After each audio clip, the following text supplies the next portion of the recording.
오늘은요, 지난주에 이어서 이 권위에 대한 이야기들을 계속 풀어나가겠습니다. 오늘은 지난주는 순종에 대한 영역이었다면, 주님을 경외하는 영역이었다면, 오늘은 하나님의 사랑에 대한 이야기를 함께 나누도록 하겠습니다. 오늘 그래서 설교 제목이요, 아버지 하나님의 사랑이라고 하는 제목입니다. 여러분, 우리가 그 변화로 나아가기 위해서는요, 두 가지를 반드시 버려야 돼요. 첫 번째가 뭐냐면 고집입니다. 나는 솔직히 좀 고집이 좀 셉니다. 한번 손 들어 보실래요? 네. 네, 다 들면 난감하긴 한데, 네, 저도 고집 정말 세서요. 어릴 때 그 1994년도에 컴퓨터가 그때 586이 나왔어요. 그런 시대가 있었습니다. 그래서 여기 우리 두 어머니 계신데, 조립식 컴퓨터 그때 유행이었어요. 뭐 삼보 이런 건 너무 비쌌어요. 삼성 꿈도 못 꿨어요. 너무 비싸가지고. 일체형은 너무 비쌌고, 조립식 컴퓨터가 저렴하게 나오던 시대였습니다. 그래서 그때, 지금도 제가 때를 쓴 그 기억이 있는데, 컴퓨터를 사달라고 한 번 얘기하고, 두 번 얘기하고, 10번 얘기하고 계속 얘기했습니다. 너무 갖고 싶었습니다. 그래서 우리 가정의 경제 형편과 상관없이 계속 때를 썼습니다. 그래서 그때 당시 정확한 가격이 기억이 안 납니다만 꽤 큰 금액을 들여서 낮은 컴퓨터를 샀습니다. 그때 세진 컴퓨터가 또 유행했는데, 그것보다 더 저렴하게 나온 낮은 컴퓨터 모르시죠? 네. 정말 기뻐했었던, 근데 제가 그걸 획득하기까지 얼마나 고집부렸는지 모릅니다. 저도 어릴 때부터 좀 하고 싶은 일을 해야 했습니다. 내가 맞다고 생각하는 일은 누가 뭐라도 해도 해야 했습니다. 근데 그 영역이 어떤 좋은 영역으로 연결되면 뚝심이 되고 돌파력이 되는데, 잘못된 영역이 되면, 한번 따라 할까요? 전문 용어로 이런 표현을 쓰는데요, 똥고집. 똥고집이 돼버려요. 쓸데없는 일에 고집 부리는 거죠. 여러분, 우리가 변화로 나아가기 위해서 첫 번째로 버려야 될 태도는요, 고집입니다. 이런 거죠. 익숙한 것에 대한 고집. 내가 좋아하는 것들, 내가 경험해 본 영역에만 옳다, 그것만이 옳다라고 생각했던 그 고집을 버릴 때 변화로 나아갈 수 있습니다. 두 번째는 뭘까요? 가면입니다. 가면이 어떤 거죠? 내 진짜 모습이 아니라 내가 정말 보여주고 싶은 모습을 가면을 쓰고 사람들에게 보여주는 것이죠. 우리 모두가 지금 다 가면을 두껍든 얇든 좀 쓰고 있습니다. 어떤 사람은 막 항상 행복해요. 그래서 집에 가서 혼자 우울해요. 또 어떤 사람은 뭐 항상 화가 나 있어요. 그런데 속마음은 그렇지 않아요. 어떤 사람은 틱틱거려요. 막 틱틱, 만나는 모든 사람들이 틱틱거리는데 사실은 너무 사랑해요. 사람마다요, 이 가면을 쓰고 있는데, 제가 그 지난번에도 얘기 드렸는데, 제 주변에 조폭은 아니었지만 조폭 비슷한 생활을 하다가 목회자가 된 분들이 계세요. 그분들의 얘기를 들으면 실제로 고등학교 때부터 속 안쪽 주머니에다가 손도끼를 넣어서 다녔습니다. 그래서 누가 건들면 손도끼로 확 찍어불람게 이러면서 이렇게 항상 준비되어 있었습니다. 그런데 이분이 이런 고백을 하더라고요. 너무 무서워서 그렇게 살았대요. 왜냐하면 내 주변에 자기 친구가 실제로 자기 눈앞에서 이렇게 칼에 찔리는 걸 보고 나서부터는 두려워서 손도끼를 넣고 다녔다. 잘 때도요, 바로 손도끼를 잡을 수 있는 위치에다 손도끼를 놔두고 자더라는 거죠. 그러니까 결국은 정말 난 무서운 사람이야 라고 막 이렇게 가면 쓰고 다니는 사람들의 속마음이 뭐예요? 나 너무 무서워해요. 참 신기하죠. 근데 우리가 적지 않게 대부분의 현대 사람들은 가면을 쓰고 있는데요, 진짜 친밀함이라는 것은요, 가면을 벗어야 돼요. 그래서 진짜 부부가 살아가기 위해서는요, 부부가 서로에게 가면을 쓰고, 결혼 전까지는 하여튼 이 가면을 안 벗으려고 최선을 다하다가 이 결혼 생활을 하면서 이 취약자는 순서부터 이렇게 가면이 벗겨지기 시작하는데, 뭐 저런 인간이 다 있나 싶죠. 아멘 하면 안 되고요. 네. 진짜 말도 안 되는 처음에는 나이스하게 보였던 그 사람이 점점 이상한 행동들, 이상한 모습들을 보입니다. 왜냐하면 가면을 쓰고 있다가 벗겨졌기 때문에 그렇습니다. 여러분, 사람이 3년 동안은 그 가면 쓸 수 있대요. 근데 3년 지나면 도저히 그게 써지지가 않는답니다. 그래서 결혼 생활의 위기가 3년, 7년, 10년 주기로 찾아옵니다. 그래서 3년 차쯤 되면 정말 대박으로 싸웁니다. 제 주변에 지금 3년 차가 돼서 얼마 전에 한판 한 분들이 계신데, 네, 꼭 우리 교회라고 안 했어요. 네. 3년 차가 되면요, 진짜 대박으로 한판 할 때가 됩니다. 왜냐하면 쓰고 있던 가면이 더 이상 써지지가 않고 쓰고 싶지도 않고 써도 안 속아요, 서로가. 그래서 3년, 공동체에서도요 3년 동안 나이스하게 연출할 수 있는데 그 이후가 되면 나의 적나라한 모습들이 다 들킵니다. 근데 대부분 그 전에 다 들키죠. 여러분, 가면을 벗으십시다. 가정에서 쓰고 있다면 이건 비극이에요. 여기 공동체에서도요 가면을 벗어야 변화로 나아갈 수 있다라는 것이죠. 예레미야 2장 13절에 이런 말씀이 있습니다. 큰 목소리로 함께 읽겠습니다. 시작. 내 백성이 두 가지 악을 행하였나니 곧 그들이 생수의 근원되는 나를 버린 것과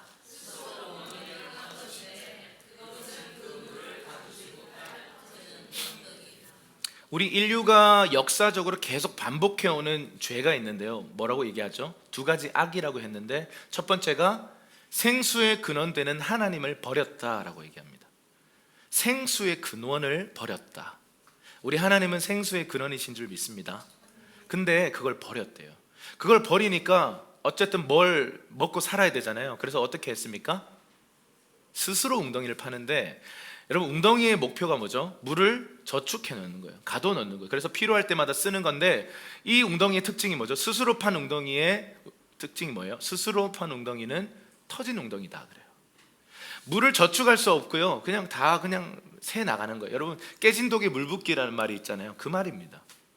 하나님을 떠나서 하는 모든 삶의 행동, 하나님을 떠나서 살아가는 우리 인류의 모든 삶은요 터진 웅덩이에다가 물 붓기예요. 하나님 떠나서 살아가는 우리의 모든 활동이 바로 이러한 모습입니다. 그런데 이 부분을요 하나님을 떠난 사람들의 네 가지의 패턴을 얘기하는데요, 첫 번째 패턴이 뭐냐면, 하나님을 떠난 삶의 첫 번째 패턴은 성취 중심이에요. 성취를 향해서 계속 달려가는 거예요. 무언가를 성취하지 않으면 난 존재하지 않아 라고 생각하는 사람들입니다. 아마 이 중에도 그런 사람들이 분명히 있습니다. 여러분, 성취 중심으로 달려가는 것, 뭔가 성과를 내야 돼, 뭔가 성공해야 돼, 뭔가를 성취해야 돼 라고 생각하는 사람의 깊은 곳에 내면 안에는 어떤 두려움이 있냐면요, 실패에 대한 두려움이 있어요. 제가 30대 초반에 31살에 첫 번째 교회를 개척했어요. 그리고 제가 그때 당시에 선교단체를 개척해서 이미 수년째 선교단체를 이끌어오던 때였습니다. 그런데 제 안에 어떤 싸움이 시작됐냐면, 나를 증명해 보이고 싶은 욕구가 올라오기 시작했어요. 20대 후반부터 30대 초반 정말 강력했어요. 나 이런 사람이야, 뭐 이런 거 있잖아요. 막 증명하고 싶은 거. 사람들이 나를 못 알아봐. 그러면 나 어떤 사람인 줄 알아? 나를 보여주고 싶고 나를 증명해주고 싶고 사람들 대중으로부터 인정받고 싶은 욕구가요 거의 99%까지 올라왔어요. 이것과 전투를 벌였어요. 좁은 길, 광야길을 갈 것인가, 아니면 유명해질 수 있는 길을 갈 것인가, 이 갈래길에서요 나를 막 드러내고 싶고, SNS에서도 내가 막 이 정도 하는 사람이라고 드러내고 싶고, 막 사람들에게 내가 얼마나 화려한 이력을 갖고 있는지 막 얘기하고 싶고, 그런 막 성취욕이 막 올라오기 시작하는 거예요. 여러분, 우리 안에 이 성취를 향해 달려가고자 하는 욕구가요 어마어마해요. 여러분 어떠세요? 지금 나이와 상관없이 뭔가 기질에 따라 뭔가 성과를 내야 해, 뭐라도 보여줘야 해 라고 하는 성취에 대한 갈망이 여러분 안에 없습니까? 근데 그 깊은 속내를 들여다보면 어떤 두려움이 있어서 이렇게 살냐 하면 실패에 대한 두려움이에요. 여러분, 한 가지 진리를 말씀드릴게요. 실패해도 당신은 하나님께서 사랑받는 존재입니다. 실패해도 하나님의 사랑은 당신을 향해 변함이 없으십니다. 실패해도 괜찮아요. 우리 사회는요, 실패하면 안 될 것처럼, 실패하면 아예 그냥 인생이 끝나는 것처럼 우리에게 메시지를 던집니다. 사업하는 사람들, 사역하는 사람들, 또 각자의 삶 속에 뭐 어떤 일들을 진행할 때 실패하면 절대 안 돼라는 강박들이 있어요. 그러니까요, 이 성취를 향해서요 끊임없이 달려가. 그래서 어떤 결과가 빚어질까요? 일 중독, 혹은 그 성취 지향적인 모든 삶의 시스템, 그래서 뭔가 관계적이고 누리는 것에 대한 부담이 있어서요 계속해서 뭔가를 향해 달려가는. 제가 좀 케어했던 청년들 중에 이게 너무 심한 친구들이 좀 있었는데, 자기는 목표가 없어지면 존재가 없어진대요. 근데 하나님은 그 사람의 시즌, 지금 그 시즌에서는 내려놓길 원하셨는데, 내려놓으니까 한 일주일 지나니까 애가 파김치가 되고 정상이 아닌 거예요. 그러더니 저한테 이런 고백을 하더라고요. 저는 무슨 목표든 하나님 주신 거든 아니든 상관없어요. 어떤 목표가 있어야 돼요. 이렇게 얘기하더라고요. 근데 어떤 사람들은 목표를 주면 힘들어요. 목표가 있으면 너무 틀에 가두는 것 같아요. 이렇게 고백하는 사람도 있고, 어떤 사람들은 그 틀, 그 목표가 없으면 너무 힘들어하는 사람들이 있습니다. 어쨌든 이 성취 중심의 삶의 패턴이 있고요. 두 번째는 인정 중심이에요.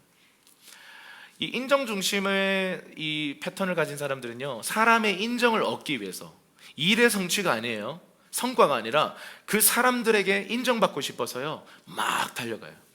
제 20대 초반에 제 삶을 돌아보면 리더에게 인정받고 싶어서 열심히 했던 것 같아요. 정말 열심히 했어요. 근데 하나님 앞에 한다고 했어요. 그때도 그런 줄 알았어요. 그런데 제가 지금 와서 되돌아보니까 그 단체에서 인정받으려고, 그 리더에게 인정받으려고 막 달려간 거예요. 어떤 두려움이 숨겨져 있어요?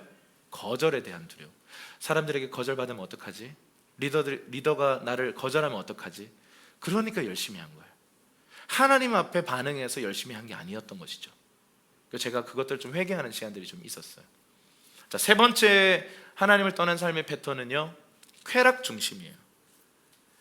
쾌락에 막 풍덩 이렇게 뛰어드는 사람들이에요. 예를 들면 이런 거죠. 요즘 제일 흔한 거 게임. 게임 할 수 있습니다. 그런데 그 게임을 24시간 막 이 일주일 중에 한 5일은 막 게임한다. 계속 게임에 그냥 중독되어 있다. 그런 게 뭐냐면 쾌락 중심적인 삶의 패턴에 들어가 있는 거죠. 근데 여러분, 이런 사람들의 그 내면 안에 어떤 두려움이 있는 줄 아세요? 고통에 대한 두려움이에요. 제가 뭔가 그게 술이든 게임이든 미드 몰아서 보기 이런 거 있잖아요. 미드 몰아서 한 10편 막 이틀 만에 보기 이런 거 있잖아요. 눈 뻘개져가지고 막 이렇게 그런 뭐든지 간에, 여러분, 우리가 이 방금 얘기했던 이 쾌락은요, 적절하게 하면 우리에게 스트레스 해소에 좋은 도구인데, 그거 적절하게 못하면 쾌락이 돼버려요. 그러니까 거기에 빠져 사는, 대부분 게임 중독에 빠져 있는 친구들과 대화를 해보면요, 100% 내 삶에 고통이 있어요. 내가 생각하고 싶지 않아요, 그 고통을. 그래서 판타지의 세계에 숨어서 사는 거죠. 예전에는 제가 주님이 이 부분 지적하고부터는 좀 끊었는데, 주일 저녁마다 코믹물을 계속 보는 거예요. 근데 안 웃기잖아요. 화가 나요. 그래서 더 웃긴 걸 찾아서 막 날 웃겨봐 이렇게. 뭐냐면 나를 채워줘였어요. 그러니까 이게 내가 지금 힘들고 고통스러운 어떤 상황이 있으니까 그거 생각하기 싫어서 그냥 다른 거에 집중하고 싶어. 근데 나에게 기쁨을 줘, 나를 채워줘라고 하는 게 쾌락 중심이에요. 수많은 이 세대의 사람들이요 이렇게 살아가고 있습니다. 네 번째는요, 비난 중심이에요. 계속 비난해요. 다른 사람 탓을 하고 원망을 하고, 누구 때문에 그렇고 이것 때문에 그렇고, 계속 비난의 대상을 계속 찾아 헤매는 거예요. 이 네 개 다 해당된다고 지금 또 자괴감을 가지지 마세요. 대부분 사람들이 이런 패턴을 가지고 있습니다. 이 사람은 어떤 두려움이 있어요? 왜 다른 사람을 비난할까요? 내가 처벌받을까 봐. 내가 처벌받으면 어떡하지? 내 죄가 드러나면 어떡하지? 그러니까 다른 사람을 막 비난하는 거예요. 예전에 저희 그 복음 전도할 때 이 드라마, 스킷 드라마를 준비해서 복음을 전한 적이 있는데 진짜 효과적이었어요. 한 명은 광대, 한 명은 예쁜 여자, 한 명은 비난하는 사람, 뭐 이렇게 그 킹 오브 하트라고 하는 그거거든요. 그래서 가면을 썼다가 벗었다가 쓰면요 막 비난하는데 사실은 그 가면을 딱 벗자마자 이렇게 슬퍼하고 우울해하는 그런 모드가 확 바뀝니다. 광대는요 막 모든 곳에서 막 분위기 주도하고 띄우는데 혼자 있을 때는 막 자살하려고 하는 그런 사람이에요.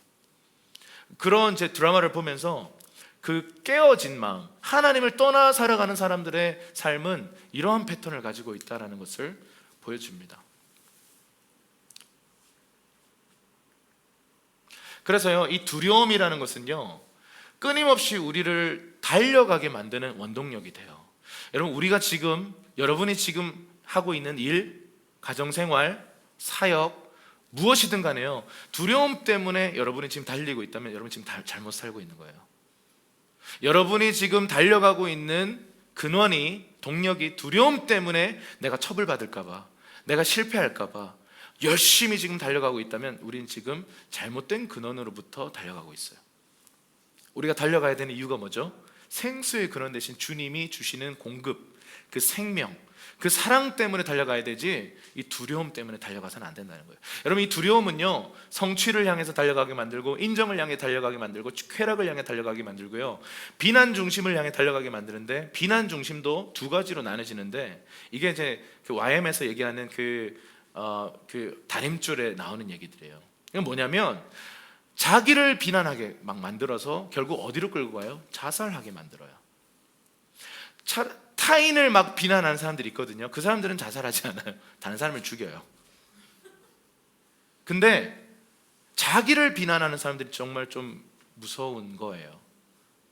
물론 둘 다 무서운 건데, 둘 다 위험한 건데, 이 비난이라고 하는 것은요 특별히 자기 자신의 존재를 계속 부정하고 비난하고, 옆에 사람들이 너 예뻐 라고 말하는데 안 예뻐 이렇게 말하는 사람들이 있거든요.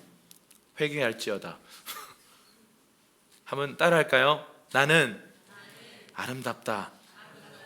옆 사람에게 한번 얘기해줘. 당신은 아름답습니다.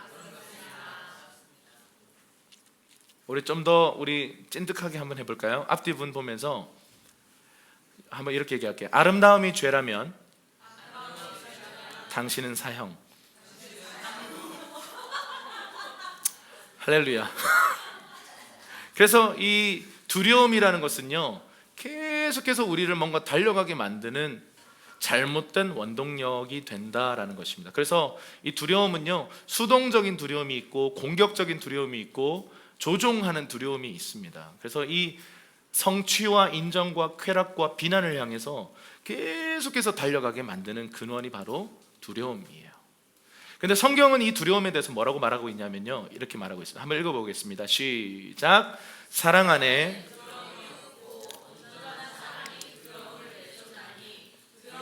형벌이 있음이라. 두려워하는 자는 사랑 안에서 온전히 이루지 못하였느니라. 성경이 이렇게 말해요. 사랑 안에는 두려움이 없다. 그리고 이 사랑이 들어오면, 온전한 사랑이 들어오면 어떤 일이 벌어져요? 두려움이 쫓김을 받는다.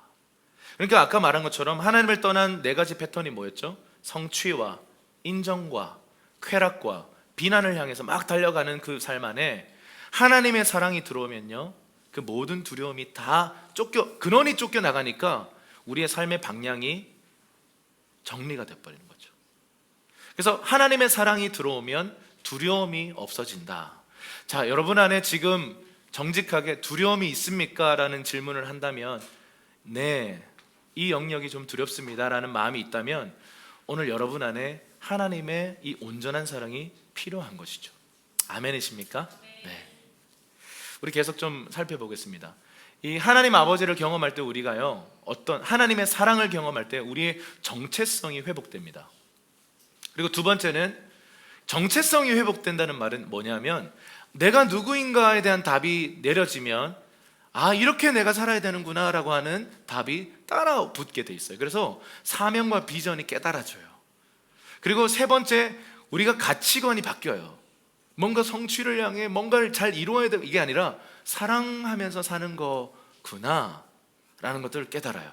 그러면서 관계 안에 이런 이 관계라는 것이 신분과 사명과 사랑을 얻는 방법이구나, 이걸 깨닫는 거죠. 그리고 관계가요 정말 소중해요.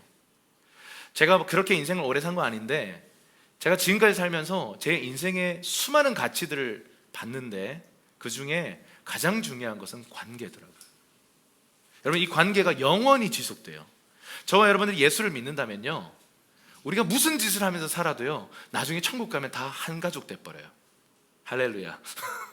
여러분, 불편한 사람들이 혹시나 여러분의 인생에 출연할 수 있습니다. 뭔가 저 인간은 원수인데? 라고 생각하는 사람들이 있을 수 있어요. 그런데 충격적인 사실은요, 영원히 그 사람과 가족으로 천국에서 살게 돼요. 그렇다면 저는 천국 가서 가장 먼저 우리가 할 일이 뭘까? 찾아다니면서 사과할 거예요. 죄송합니다. 제가 그때 잘못했습니다. 용서를 구하러 다니는 일이 천국에서 가장 먼저 하는 일이 아닐까? 저 그런 상상을 해봐요. 막 사람들이 막 찾아와요. 또 반대가 있겠죠. 저를 위해 기도해 주셔가지고 제가 구원받았습니다. 감사 인사도 오고 용서를 구하기 위해서도 오고 그럴 겁니다. 관계가요 굉장히 중요합니다. 이 모든 것을 얻는 방법이 바로 관계다. 자, 그런데 지난주에 우리가 이제 권위에 대한 얘기를 나눴는데, 이 권위를, 우리가 어떤 권위를 경험했는가에 따라서 우리 신앙 컬러가요 확 바뀌어요. 여기에 대해서 7가지의 그 아버지상, 우리가 경험했던 이 아버지, 특별히 여러분의 가정에서 경험했던 그 아버지의 그 스타일에 따라서요 우리 신앙 컬러가 달라져요. 우리 이 부분에 대해서 좀 한번 보겠습니다.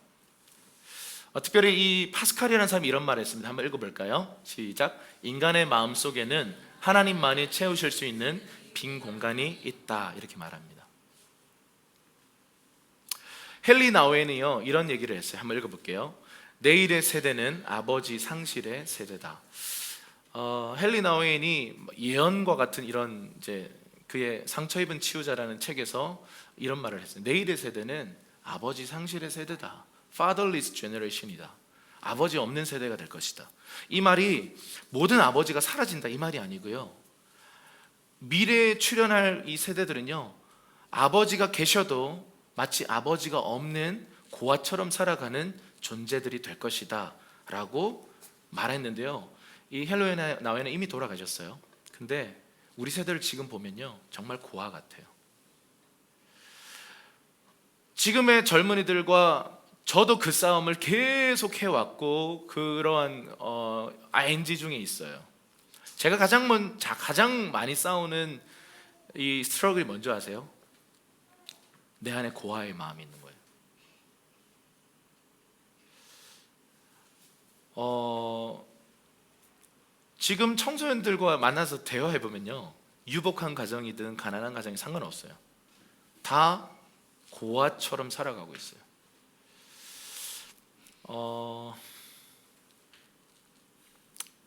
이 중에 맞벌이 부부가 계시죠. 네. 그리고 또 맞벌이를 하셔야 되는 분들도 있으실 텐데, 우리 고민을 많이 해야 될 것 같아요. 맞벌이를 하면 돈을 많이 벌긴 하는데 그만큼 자녀들과 시간을 보낼 시간들은 줄어들어요. 맞벌이를 하면 무조건 자녀들이 빗나간, 이거는 얘기는 절대 아닙니다. 우리가 돈을 많이 벌면 행복할 수 있을 거라고 믿었어요. 지금 세상은 지금도 그렇게 믿고 있고 우리도 사실은 그 믿음이 조금 있어요. 근데 행복의 척도는 돈이 아닌 거는 알고는 있어요, 머리로는. 근데 어쨌든 욕구는 있죠. 돈을 많이 소유하고 싶은. 그런데 돈을 벌어서 행복을 누리려고 했던 수많은 가정들이요 돈을 버는 사이에 관계를 잃어버렸어요. 심지어 더 큰 충격적인 문제는 남편과 아내가 돈을 각자 벌잖아요. 같은 회사에서 안 벌잖아요. 각자 벌다가 각자 스트레스를 받고 서로 이해를 못하고 함께 보내는 시간이 너무 없고 쉬는 날은 그냥 잠만 자고 그 회사에 또 뭐 동료들과 등산을 가고 이러면서 부부관계가 어긋나고, 그래서 극단적인 케이스에는 뭐 안 좋은 뭐 그런 바람도 나고, 자녀들과 부부 관계가 안 좋으면 자녀들과 시간을 보낼 이유가 거의 없잖아요. 그런 부부 관계가 안 좋은데 막 행복하게 자녀들과 보내는 가정은 거의 없더라고요. 그러니까 이 아이들은 부모님과 시간을 보낼 수 없고 뭔가 이렇게 파더링, 머더링 못 받고 그냥 고아처럼 크는 거예요. 아버지들이 잘못했다, 누구의 잘못이다 이런 원망을 하자고 이 얘기를 하는 게 아니고요. 우리 세대가 그런 세대다라는 것이죠. 나는 고아가 아닌데 내 안에 고아의 영이 있는 거죠.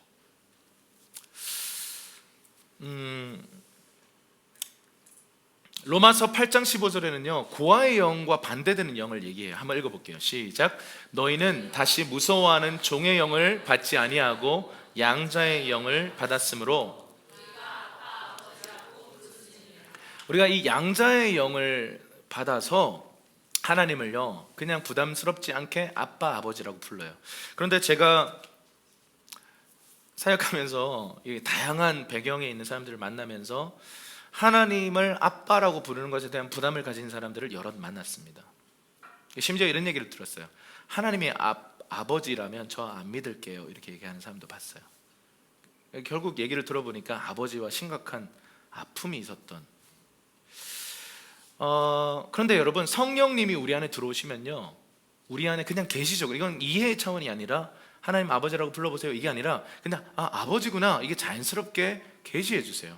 그런데 문제는 이해와 우리가 경험했던 이미지는 바로 극복되진 않아요. 신앙생활을 통해서 성경을 읽으면서 하나님이 어떤 분이신지를 알아가면서 그게 깨져나가는 과정, 이게 사실 내적 치유입니다. 하나님은 우리의 아버지라는 것을 일단은 그래도 신분적으로 계시적으로 우리에게 가르쳐주는 분이 성령님이고 그분은 양자의 영이세요. 그런데 이제 아까부터 이제 말씀드린 건 뭐냐면 우리가 경험했던 아버지, 우리가 경험했던 권위자, 우리가 경험했던 리더들에 따라서요 사실 하나님을 왜곡되게 보는 것이 사실입니다. 거의 95%. 그래서 여러분이 경험했던 권위자의 스타일, 여러분이 경험했던 아버지의 스타일은 사실 하나님 아버지에 대한 이미지를요 왜곡시킬 수도 있고 건강하게 세워줄 수도 있어요. 아마 두 가지 양면성이 다 있을 것입니다. 한번 우리 좀 살펴보겠습니다. 자, 첫 번째가 부재중인 아버지예요. 이 부재중인 아버지는요 아버지가 일찍 돌아가셨을 수도 있고 혹은 이혼을 하셔서 함께 살지 못하실 수도 있고 아니면 이런 경우도 있어요. 원양어선 타는 아버지인 거예요. 1년에 한 번씩 들어오셔. 부재중이죠. 근데 또 이런 케이스도 있어요.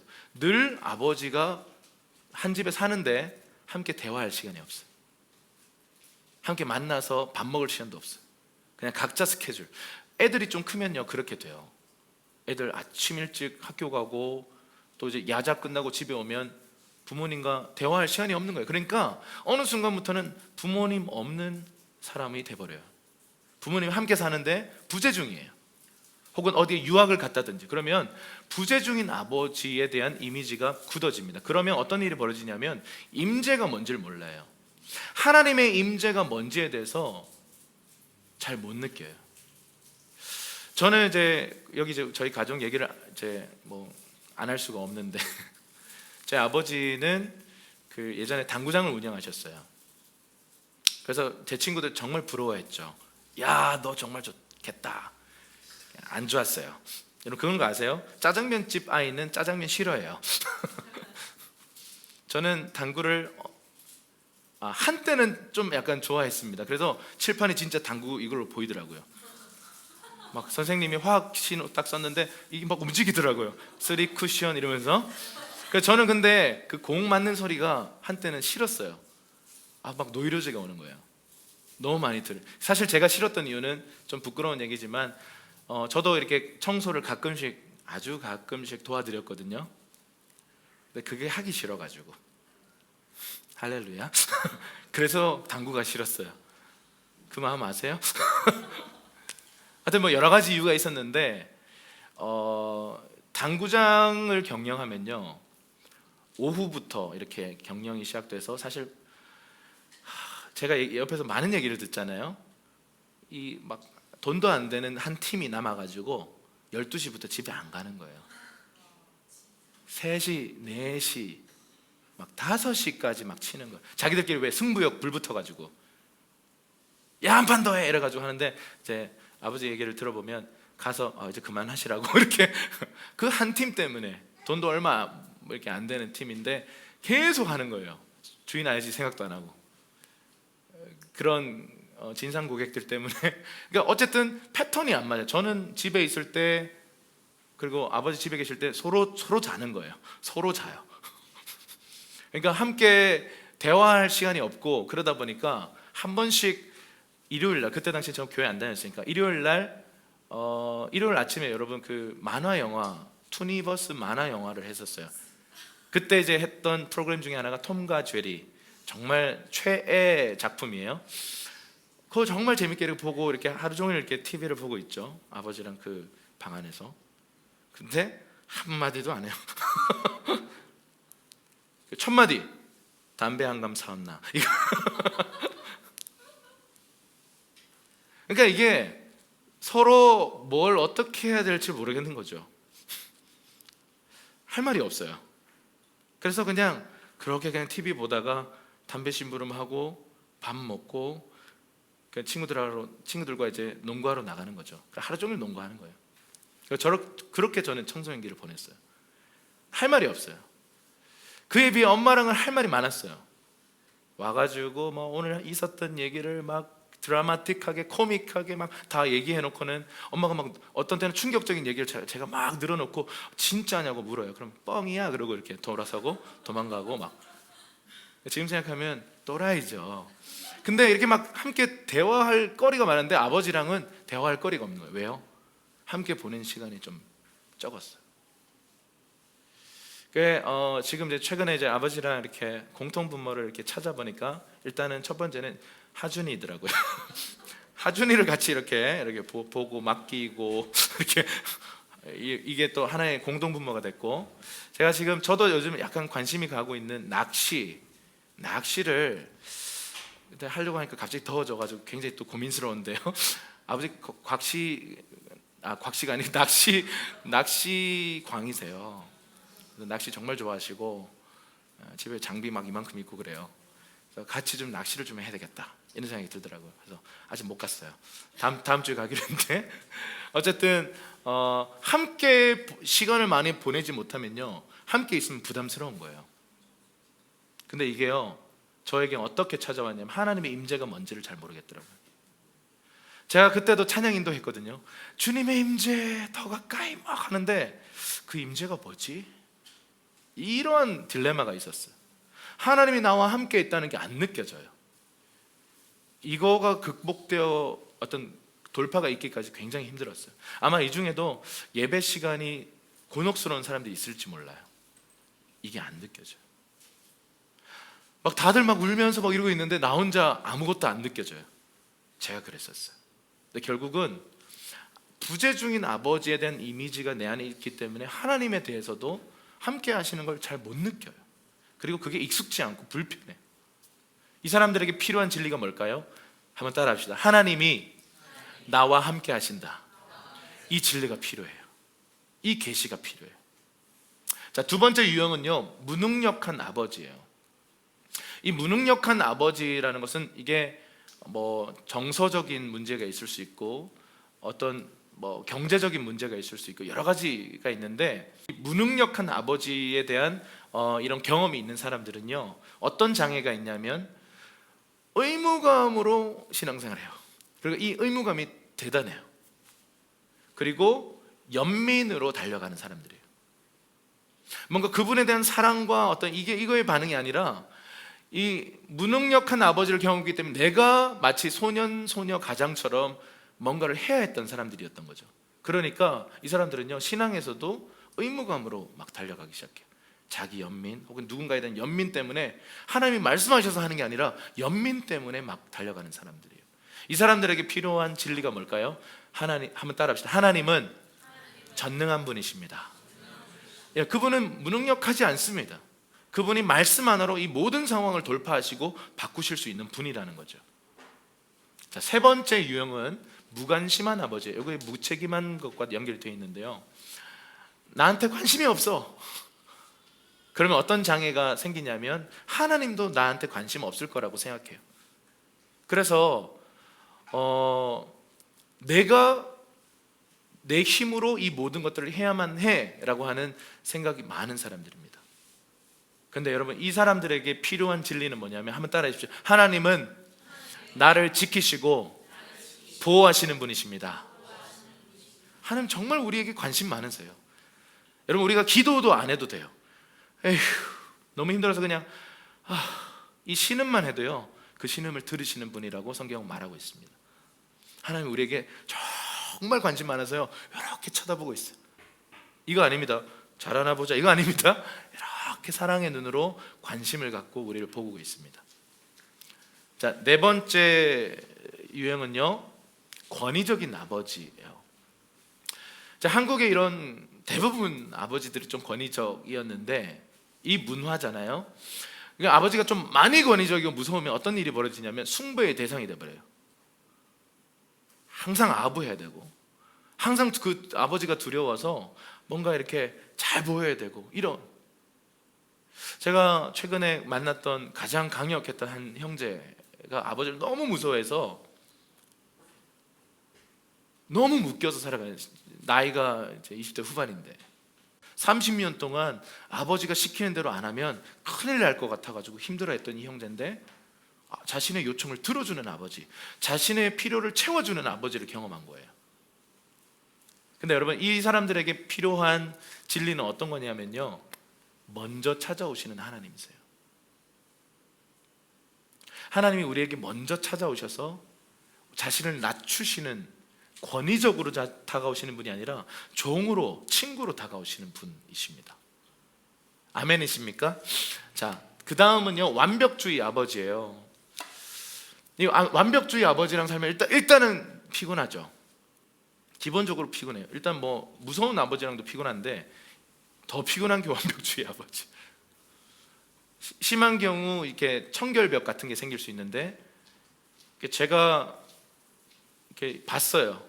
실제로 이렇게 봤는데, 그분의 손에는 항상 청테이프가 들려져 있고, 그래서 막 머리카락이 떨어지는 동시에 이렇게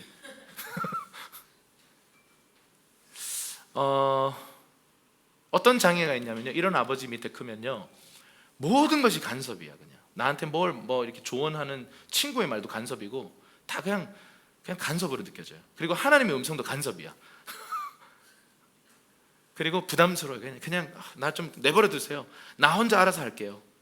이런 막 마음이 아주 크게 있습니다. 그런데 우리 하나님은요, 완벽하신 분이 아니라, 한번 따라할까요? 하나님은 완전하신 하나님이십니다. 완벽이랑 완전은 달라요. 자, 그 다음 유형은요, 편애하는 아버지인데요, 이 편애하는 아버지는 뭐 첫째, 둘째, 셋째, 넷째 중에 첫째만 이뻐한다든지, 여러분, 그 요셉이 사실 편애를 받은 거예요. 형들이 요셉을 죽이려고 했던 이유는 뭐냐면 아버지의 잘못도 꽤 커요. 아버지가 요셉에게 채색옷을 입혀버립니다. 여러분, 이 채색옷은요, 첫째가 입어야 돼요.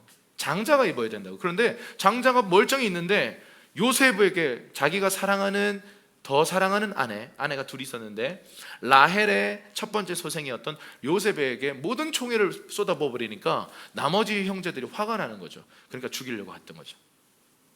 여러분, 편애하는 아버지를 경험하면요, 어떤 편애하는 리더 이런 걸 경험하면요, 어떤 게 있냐면 항상 불공평하다라고 하는 그런 마음이 있습니다. 불신이 있어요. 근데 여러분, 편애의 대상이 나였다면 또 다른 부작용이 있겠죠. 항상 나는 혜택을 받아야 돼, 항상 나는 특별한 대우를 받아야 돼, 이런 게 있어요. 그런데 거기에서 제외당한 사람들은요, 항상 불공평. 그러니까 하나님이 공평하시다라는 이 진리를 믿지 못하는 거예요. 그런데 여러분, 그 노래 아세요? 공평하신 하나님이, 이 노래 아세요? 이거 누가 썼냐면요, 송명희 시인이라는 분이 썼어요. 송명희 시인은요, 지체 장애가 너무 심해요. 그래서 한마디를 할 때 온 얼굴이 일그러지면서 한마디의 말을 할 때 거의 1분이 걸려요. 근데 이 송명희 시인이 하나님은 공평하시다라고 노래해버리니까 한국교회가 할 말이 없었던 거예요. 이 사람이 이렇게 말하니까 정말 할 말이 없구나. 여러분, 우리 하나님은요 공평하신 분이십니다. 여러분, 지금 뭔가 이 진리가 부딪히는 분이 있을 수 있어요. 여러분, 살면서 부당한 대우를 당하신 분들이 있을 수 있어요. 그런데 한번 진리를 선포합시다. 입을 열어서. 하나님은 공평하십니다. 네. 여러분, 내면이 지금 이걸 저항하더라도 여러분, 진리는 진리입니다. 마지막입니다.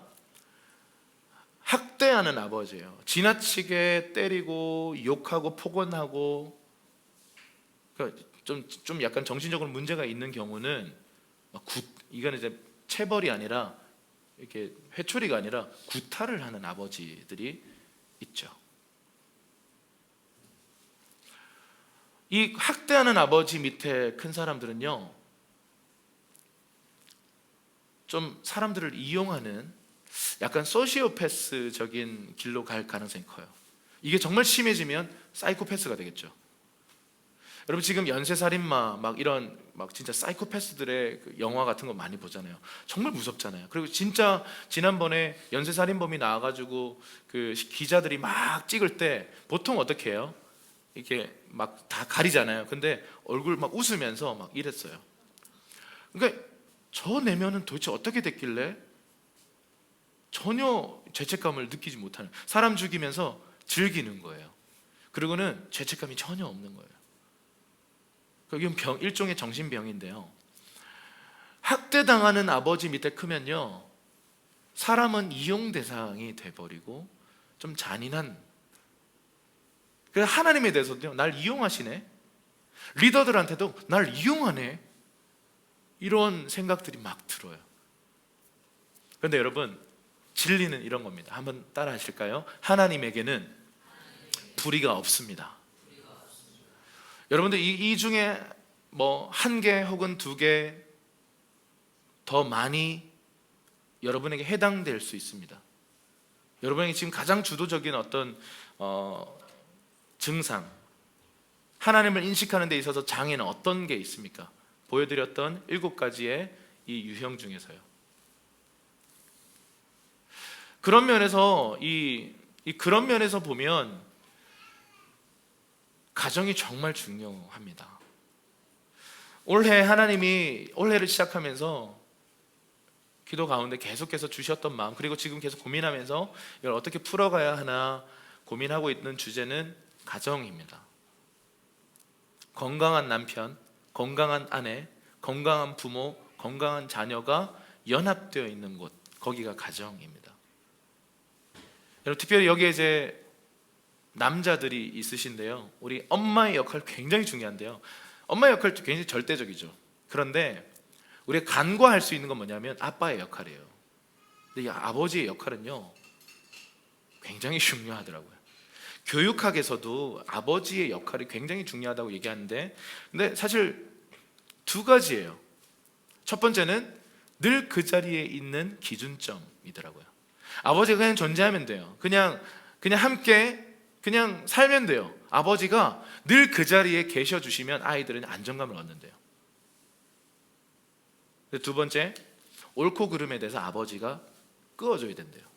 그건 그렇게 하면 안 돼 라고 하는 역할들을 해줘야 된다라고 얘기하더라고요. 저도 그렇게 생각합니다. 아버지는 어떤 존재일까? 늘 그 자리에 있어주는 사람. 아들 상태가 좋든, 아들이 아버지에게 잘 대하든, 효도를 하든 불효를 하든 상관없이 그냥 그 아버지의 자리에 여전히 서 있어주는 사람, 그 사람이 아버지인 거예요.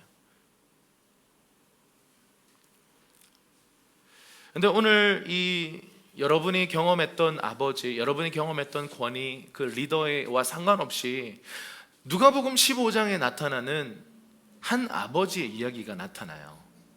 그 이야기를 좀 나누고 좀 마무리하고 싶습니다. 누가복음 15장 11절에서 32절까지의 이런 굉장히 유명한 이야기인데요, 여기에 등장인물이 크게 3명입니다. 둘째 아들이 있고, 첫째 아들이 있고, 아버지가 있습니다. 여기에 이제 둘째 아들, 우리가 탕자라고 부르는데 사실은 이건 그냥 우리가 그렇게 부르는 거예요. 근데 이 이야기에 있어서 보통 탕자 비유, 우리는 탕자 이야기라고 하는데, 사실은 이거는 탕자가 이 이야기의 중심이 아니에요. 좀 이따 그 부분을 얘기하고요. 이 둘째의 특징이 있습니다. 아버지에게 어느 날 유산을 달라고 얘기해요. 근데 여러분, 이 고대 이 히브리 사람들에게 있어서 유산을 달라고 말하는 것은 아버지 이제 좀 돌아가시죠? 뭐 이런 뜻이에요.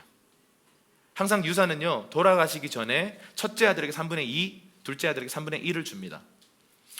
근데 이 둘째 아들이 와가지고 아버지한테 유산을 요구했다는 말은 이제 아버지 이제 그만 사시고 유산을 달라고.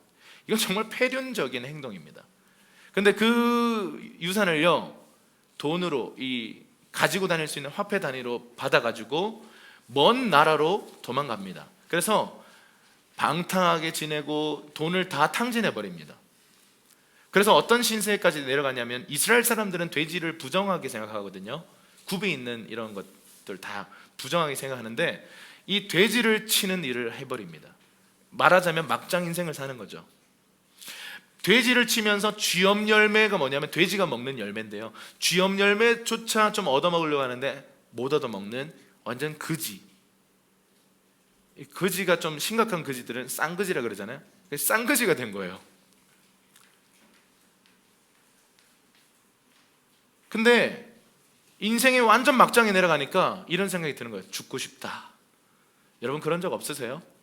인생이 좀 힘들 때, 안 풀릴 때, 고통스러울 때, 그냥 죽어버리고 싶다, 이런 생각이 들잖아요. 한 번쯤은 우리가 다 생각해 본 생각들입니다. 그런데 이 아들이요, 감사하게도 자기가 누구인지를 기억했어요. 몇 년이 지났는지 성경 얘기하지 않는데 내가 누구인가를 기억했는데, 내 아버지가 부자구나, 내 아버지 집에는 품꾼도 많구나. 그래서 아버지한테 아들로 받아달라고 말은 못하겠고, 지은 죄가 있으니까 집의 종 중에 하나로 좀 받아달라고 부탁드려 봐야겠다 라고 생각하면서 아버지 집으로 돌아가기로 결단합니다. 이게 회개예요. 회개는요, 내가 왜 그랬을까 이렇게 뉘우치고 후회하고 눈물을 흘리는 게 아니고요, 회개는 뭐냐면 방향 전환해서 가는 거예요. 아버지 집으로 돌이켜서 가는 게 회개예요. 이게 둘째 아들의 모습입니다. 자, 첫째 아들의 모습은요, 같이 재산을 상속받긴 했어요, 이 둘째 때문에. 근데 아버지 집에 계속 거하는 거예요. 그러니까 아버지 편에서는 너무 고마운 아들이죠. 상속을 마쳤는데 계속 함께 살고 있는 거예요. 사람들도 저 첫째만큼 살아야 돼. 모든 사람들이 칭송하고 칭찬하는 사람입니다. 항상 모범적이고요, 성실하고 열심히 사는 엘리트입니다. 근데 이 형이 동생이 돌아온 날 뭔가가 자신 안에 감춰져 있던 게 탁 드러나는데 화가 나기 시작하는 거예요. 일단 동생이 돌아온 것도 별로 유쾌한 게 아닌데, 동생이 돌아온 것에 대해서 아버지가 대하는 태도 때문에 화가 난 거예요. 빡치는 거죠. 좀 이따 보겠지만 아버지가 받아줘 버리거든요. 용서해 버리거든요. 그거에 대해서 분노하면서 아버지한테 화내는 아들이었어요.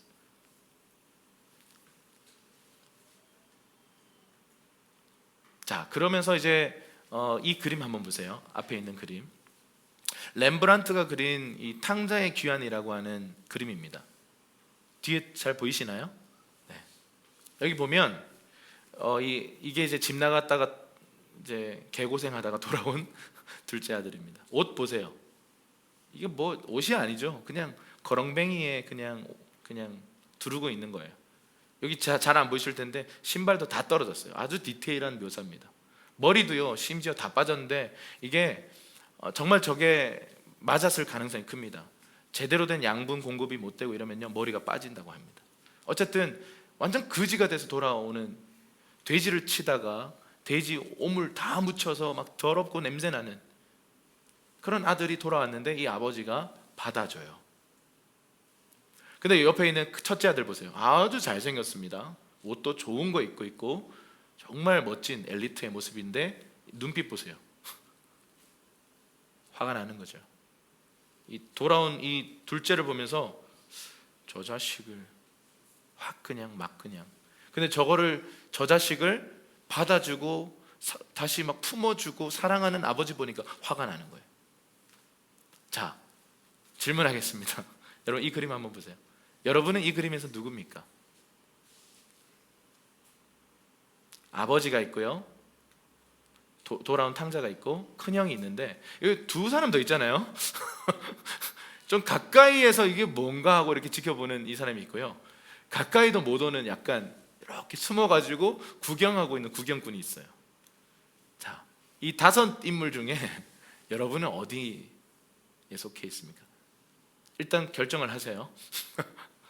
조금 이따 나눔 시간에 여러분들이 나는 누구인 것 같습니다 라고 나눠주세요. 여러분, 이 렘브란트가 그린 그림을 헨리 나우엔이요, 인생이 정말 힘들 때, 그 병에 걸려가지고 입원해 있을 때 간호사가 보여줍니다.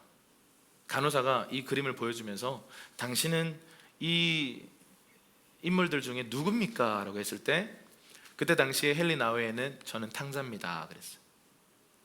저는 정말 죄 가운데 살다가 정말 교만 덩어리였는데 하나님이 날 받아주셨습니다 그러면서 그렇게 고백했어요. 근데 몇 년 후에 같은 병원에 또 입원했거든요. 근데 그 똑같은 그 간호사가 이 그림을 또 보여주면서 당신은 이 그림 중에 누구십니까? 그랬더니 몇 년 사이에 바뀌어 있는 거예요. 자기 포지션이 큰형이 돼버린 거예요. 판단의 눈으로 저건 잘못됐어, 저거는 저렇게 하면 안 돼 라고 하는, 오히려 정죄하는 위치에 서서 탕자들을 막 욕하는 거예요. 저런 인간은 교회 나오지 말아야 돼, 이렇게 하는 거죠. 자기는 이제 그 몇 년 사이에 큰형이 돼 있는 거에 대해서 놀란 거예요. 근데 이 간호사가요, 이 헨리 나우엔의 책에 이런 얘기를 하는데 충격적인 얘기를 해요. 당신은 탕자가 되어서도 안 되고 큰형이 되어서도 안 됩니다.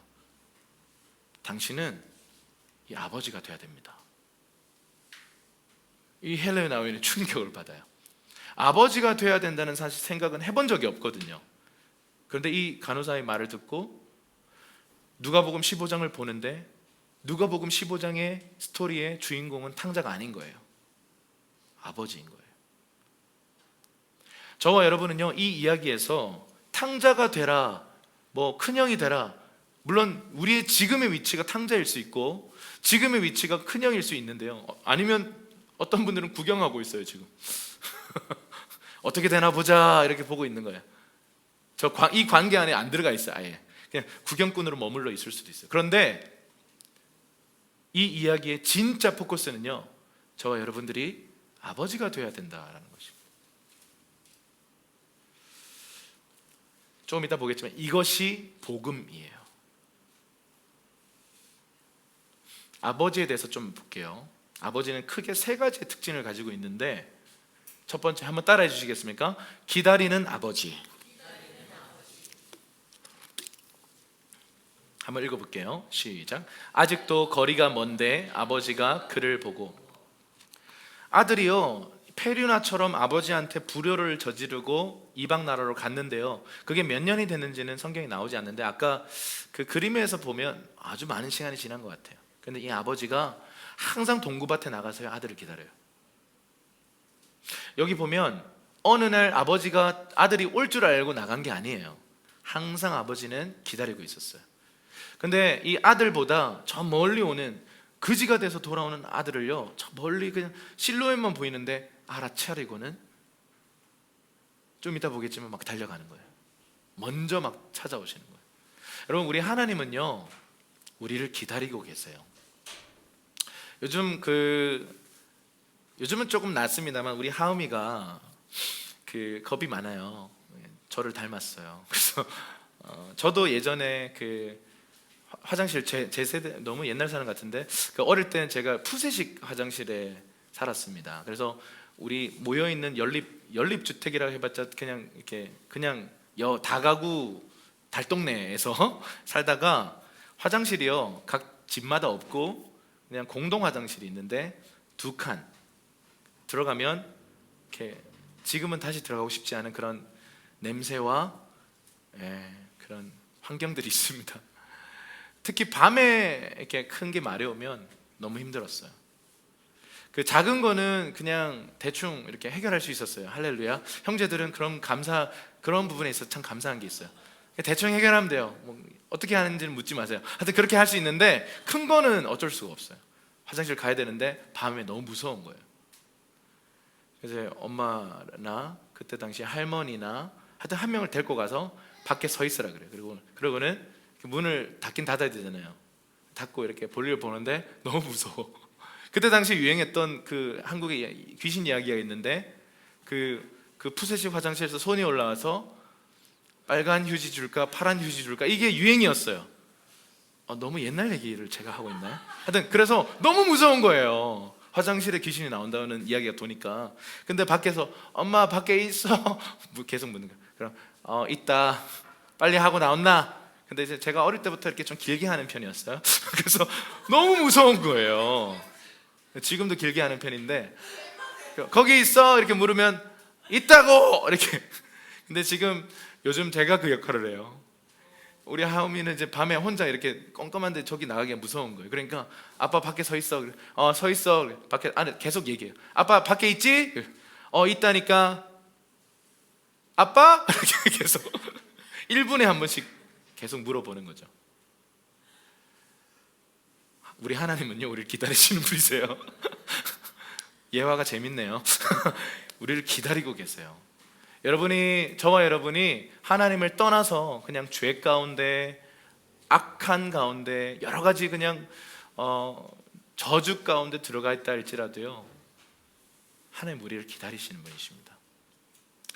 제가 가끔씩 이렇게 죄 가운데, 그냥 교만함 가운데 방황하다가 주님께 돌아가 보면요, 하나님이 나를 기다리고 계셨구나를 그때 깨닫더라고요. 우리 하나님은요, 지금도 여러분을 기다리고 계세요. 혹시나 나는 지금 하나님께 돌아갈 수 없을 만한 너무 멀리 온 것 같아 라는 생각이 혹시나 드는 분이 있다면요, 그거 거짓말입니다. 주님은 지금도 두 팔 벌리고 우리의 자녀, 당신의 딸과 아들을 향해서요, 내게로 오라 라고 말씀하시는 분이십니다. 자, 그 다음 이 아버지의 특징은요, 한번 따라할까요? 달려오는 아버지. 자, 한번 읽어볼게요. 시작. 측은히 여겨 달려가 목을 안고 입을 맞추니. 이 고대 사회의 이 이스라엘의 랍비가 달렸다는 말은 어떤 거냐면, 우리 한국에서도 조선시대 선비들은 달리지 않았어요. 항상 걸어 다녔어요.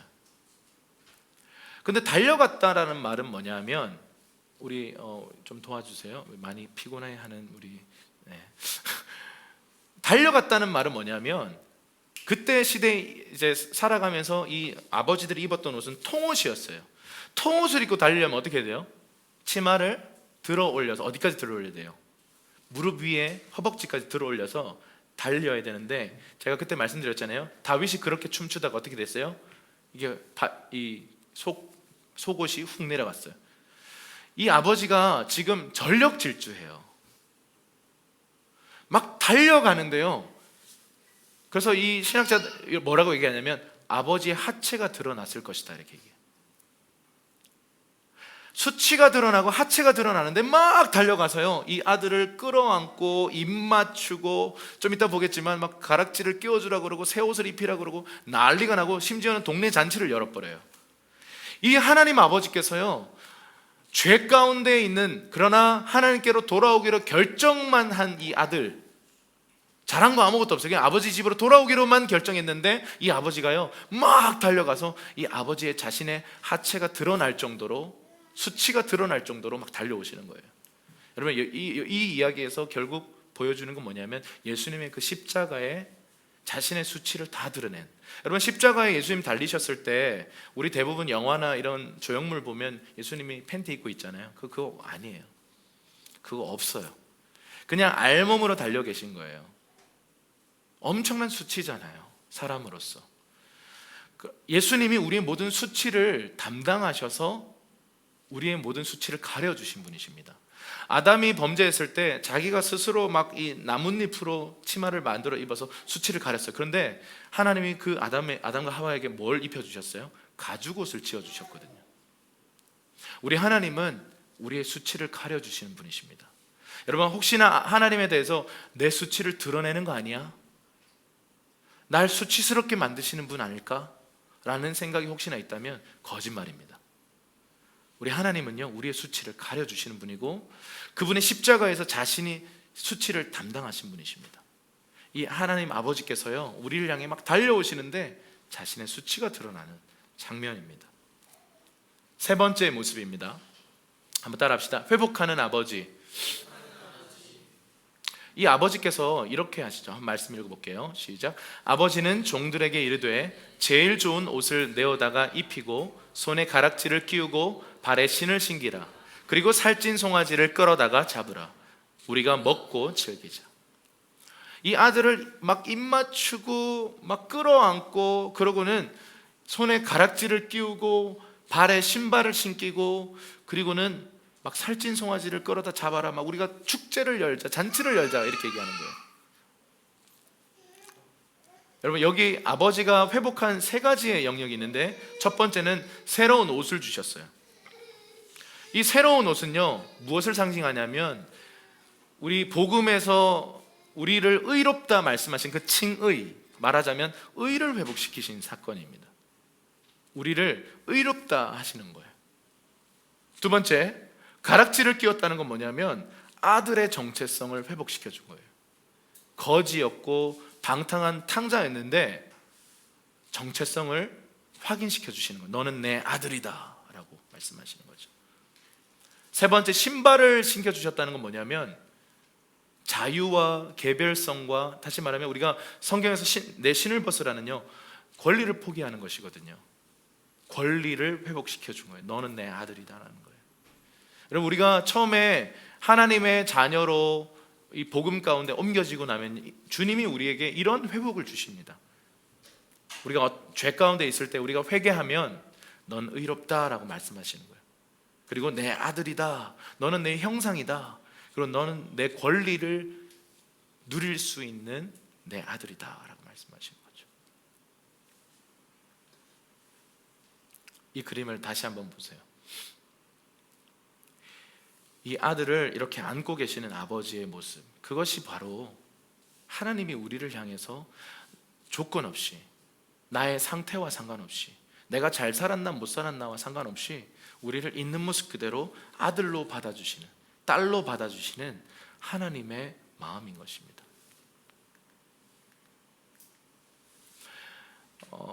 근데 아까 전에 이 그림에서 보면요, 세상은 요 탕자라고 하는 루저 그룹이 있고요, 엘리트라고 부르는 이런 그룹이 있어요. 세상은 이렇게 갈라져 있어요.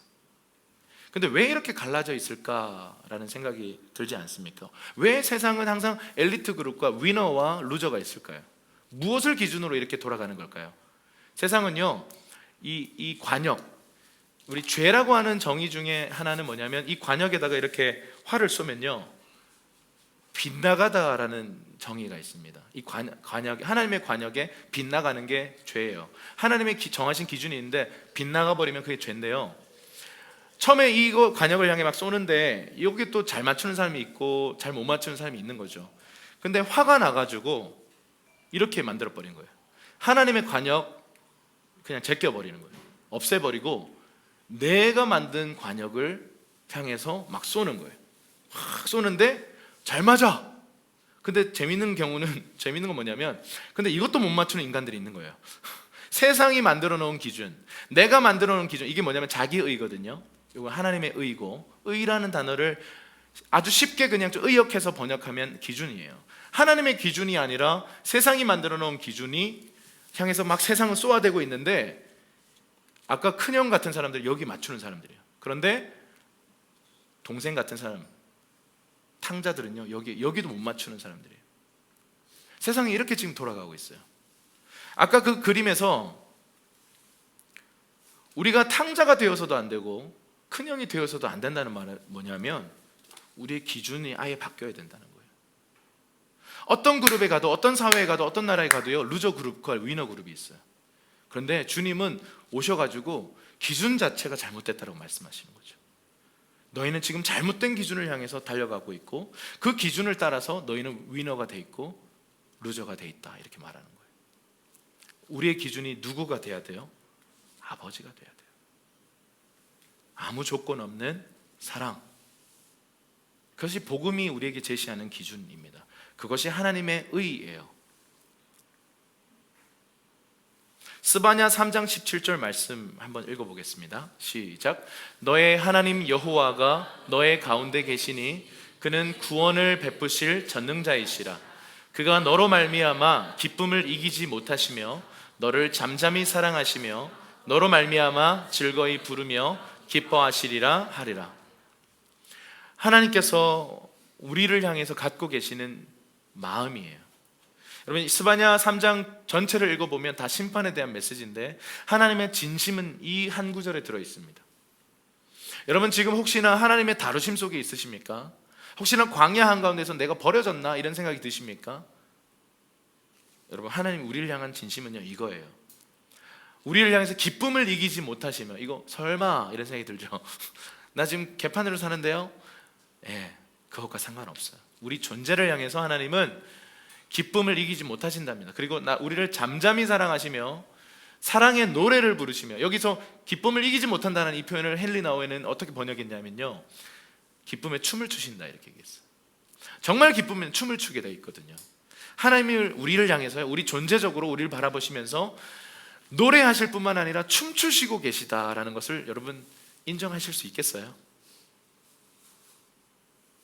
우리가 이걸 모르니까 자꾸 다른 기준으로 달려가는 것입니다. 신앙생활 꽤 오래 했는데 지금까지도 이 싸움이에요.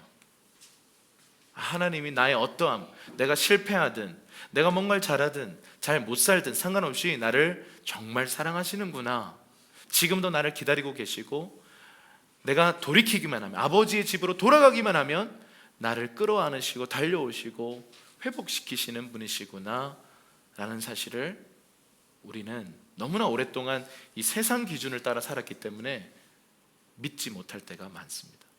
그래서 자꾸 동굴로 들어가죠. 이런 노래가 있습니다. One Thing Remains라고 하는 노래가 있는데요, 그 가사가 이 진리를 담고 있어요. 딱 하나만 남아요. 이 사랑요, 이게 바로 아버지 사랑인데 이런 노래예요. Your love never fails, never gives up, never runs out of me. 제가 어느 날 제 인생에 가장 힘든 그런 시간들이 좀 있었는데, 그때 잠도 안 오고 이렇게 누워 있는데 스바냐 3장 17절 말씀이 이렇게 와서 이게 뭔가 하고 이렇게 읽어보는데 위로도 안 되고, 그래서 전체를 읽었어요. 근데 막 스바냐 3장 전체가 막 저주의 메시지, 심판의 메시지인 거예요. 그래서 더 화가 났죠. 근데 17절에서 아까 읽어본 것처럼 이게 내 진심이다 이러시는 거예요. 그러면서 생각났던 이 찬양의 이 후렴구였어요. 아, 하나님의 사랑은 실패하지 않는구나. 여러분, 아버지 사랑이 실패된 것처럼 보였어요. 아들이 떠나갔거든요. 근데 아버지 사랑은 어떻게 됐어요? 실패하지 않아요. 그리고 포기된 것처럼 보였습니다. 그런데 아버지는 포기하지 않고 끝까지 기다리세요. 결국 아버지 사랑은 포기되지 않았습니다. 그리고 아버지 사랑이 떠난 것처럼 보였는데 아들은 떠났어도 아버지는 떠난 적이 없어요. 이게 주님의 사랑입니다. 여러분, 언약적인 사랑은 이런 겁니다. 아버지의 사랑과 우리가 서로를 사랑하고 언약 가운데 있다가 우리는 항상 이걸 놔버려요. 언약에 충성스럽지 못해요. 언약에 신실하지 못해요. 그래서 이걸 놔버리는데 하나님은 놓지 않으셨어요. 이게 은혜예요. 이게 아버지의 사랑입니다. 절대로 놓지 않으십니다. 몇 년 전에 그 제이어스에서 나온 노래가 있는데 Love Never Fail 이라고 하는 노래가 있었어요. 여호와께 돌아가자라고 하는 이 곡을 담은 그 앨범입니다. 그 앨범의 주제가 Love Never Fail이에요. 그러니까 아버지 사랑은 실패하지 않는다는 거예요. 그래서 우리가 여호와께로 돌아가기만 하면, 아버지의 집에 다시 돌아가기만 하면 아버지는 기다리고 계셨고, 아니 먼저 달려오셨고 모든 것을 회복시키시는 아버지다라는 것입니다. 그래서 우리가 이 강의를 좀 마치면서요, 이 노래를 함께 불렀으면 좋겠어요. 여호와께 돌아가자라는 이 노래.